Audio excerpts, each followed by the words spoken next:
Republican pro-life claims ring hollow when children keep dying in predictable disasters.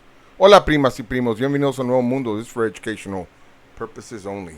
So let's dig a little deeper into the historical record and the actions and inactions of former Texas governors and Republican leadership since 1979, when Bill Clements was the governor. The Republican-led Texas government, after 1978 tropical storm Amelia floods, which killed 33 people, had no substantive mitigation efforts documented.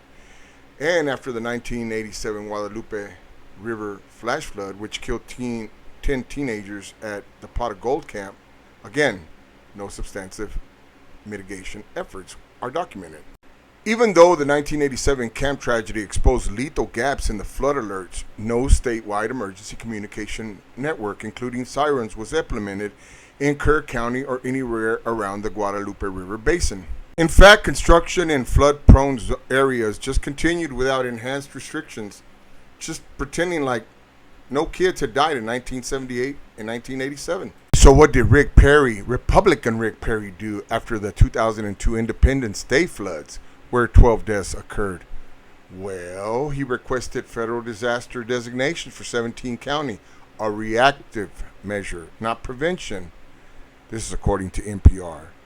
Despite documented needs, Kerr County's rejected applications in 2016 and 2017 for flood warnings. Perry's administration did not create state-funded alternatives to federal programs.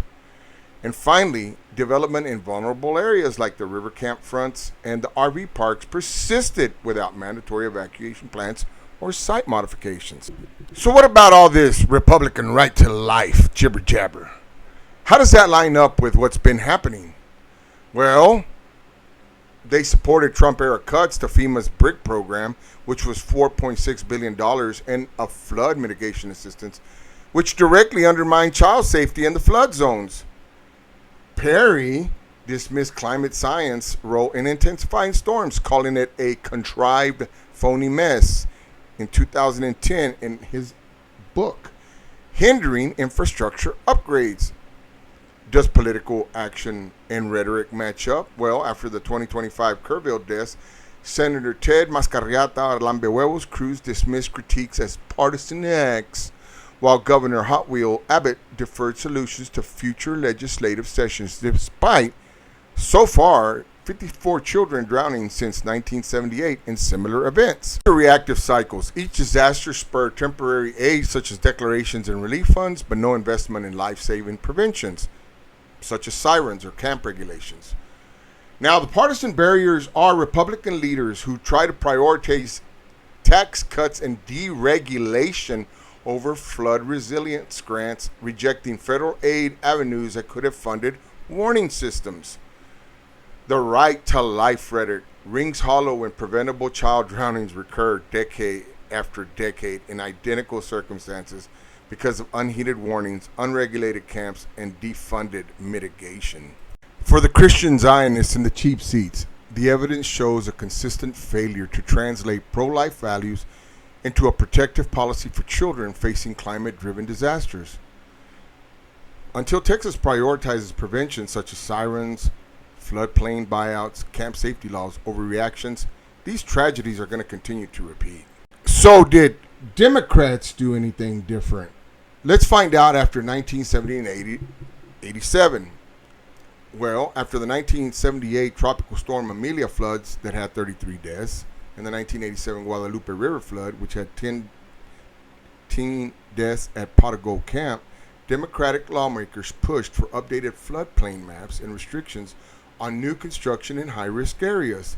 This included mandates for elevated structures in flood-prone zones. And this is out of some research that was done by the National Institute of Health for the U.S. government. For you Republicans who think you can out-government me or out-hate the government, no, I'm an anarchist. You don't hate the government more than me. So according to a study done by the Department of Civil and Environmental Engineering at the University of Texas at San Antonio, titled Fatalities Caused by Hydrometeorological Disasters in Texas, Texas ranks first in the U.S. Yay! In number of fatalities due to natural disasters. Ooh, thank you, Republicans. And even though FEMA collaborated with Texas to try to lobby for federal funding to improve flood warning systems in the flash flood alley counties, these grants were often rejected due to technicalities, such as expired hazard mitigation plans. So, following the 1987 camp tragedy, the Democrats advocated for a state requirement for overnight camps in flood-prone areas to conduct biannual evacuation drills and maintain emergency communication devices such as sirens and walkie-talkies. There was also an effort at integrated disaster preparedness into school curricula and infrastructure, including safer building standards and emergency protocols for schools in high-risk zones. After the 12 deaths in the 2002 floods, Democrats supported the creation of the State Water Implementation Fund, SWIFT, in 2013, wanting to allocate $2 billion for flood control projects, including reservoir expansions and levee reinforcements. They pushed for updates to the Texas Infrastructure Resiliency Fund to incorporate climate projections based on a 500-year flood model into the infrastructure projects. Democrats funded initiatives like Tex Ready to educate families, especially in rural and flood-vulnerable counties, on disaster preparedness, targeting child-specific risks, flash flood safety kits for the schools. They advocated for integrated NOAA warnings with local emergency systems, though implementation was patchy due to underfunding. Some Democrats opposed FEMA cuts, publicly condemning the Trump-era cuts to FEMA's flood mitigation assistance program, which had previously funded buyouts of high-risk properties in Houston and in Austin. They also pushed for climate action plans. Lawmakers like Representative Castro highlighted climate change's role in intensifying storms, advocating for a state-level carbon reduction target to mitigate long-term risk. Despite the efforts, the Democratic initiatives faced significant hurdles. They had Republican blockades, proposals for statewide flood siren networks, which was $15 million, and camp safety inspections were repeatedly defunded by GOP-led legislatures. They like defunding children's death mitigation. Interesting, these Republicans. And also, they were under-resourced programs. The 2017 state flood plan, identified as a $54.5 billion funding gap. Well, the Democratic-backed bills to allocate oil and gas taxes to resilience projects stalled. So did Democratic leadership accomplish anything? Well, they got the SWIFT-funded reservoirs in central Texas, but Kirk County still lacks flood sirens as of 2025. They did get 80% of camps to now require evacuation plans, but there's no mandatory state inspections for the camps.